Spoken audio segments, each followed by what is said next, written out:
মুখে যদি ব্রণ বা পিম্পল হয় তাহলে রোজ সকালে ঘুম থেকে উঠে বাসি মুখের লালা নিন, লাগিয়ে মালিশ করুন। এইভাবে মালিশ করে আধা ঘন্টা তা রাখবেন, তারপরে মুখ ধুবেন। আর ফেস প্যাক হিসাবে রাতে রাতে যে সময় ঘুমাতে যাবেন তার আগে 1 চামচ কাঁচা দুধ দিয়ে মুখ ধুবেন। মুখে প্রথমে দুধ লাগিয়ে রাখবেন 2-1 মিনিট, তারপরে মুখ ধুয়ে ফেলবেন। এভাবে প্রতিদিন কাঁচা দুধ দিয়ে মুখ ধুবেন। আর এই রাতেই 1 গ্লাস পানিতে 15-20টা কিশমিশ রাখবেন পানির ভিতরে, 1 গ্লাস। তারপরে তা সকাল পর্যন্ত রেখে সকাল হলে ওই কিশমিশ চাবিয়ে খেয়ে ফেলবেন। তারপরে যে বীজাণু ছিল সে পানিও খেয়ে ফেলবেন।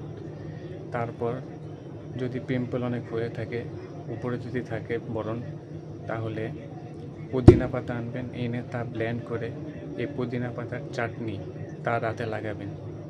তো পুদিনা পাতার চাটনি লাগিয়ে আধা 1 ঘন্টা হলে তারপর তা তখনও ধুতে পারেন। তারপরে ফেসবুক হিসেবে দুধ দিয়ে ধুতে পারেন বা তা লাগিয়ে ঘুমিয়ে যেতে পারেন, সকালে ধুতে পারেন, যেভাবে আপনার কমফোর্টেবল হয়।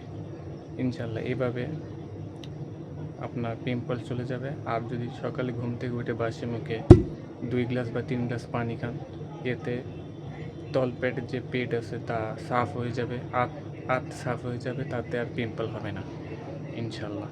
এটাই ব্রণের একমাত্র সুন্দর সমাধান। মুখ সাফের জন্য কাঁচা দুধ দিয়ে ধুবেন।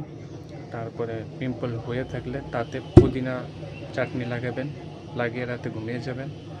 আর পিম্পল যদি ভালো একটা ওষুধের যত কাজ করে তার জন্য বাসি মুখে লালা লাগাবেন, লাগিয়ে তা মালিশ করে আধা ঘন্টা রাখবেন। যখন মুখে লালা লাগাবেন বাসি মুখে, তখন নাকে তুলা দিয়ে রাখবেন, কারণ অনেক স্মেল বা গন্ধ আসতে পারে। এভাবে করুন, ইনশাল্লাহ ব্রণ শেষ।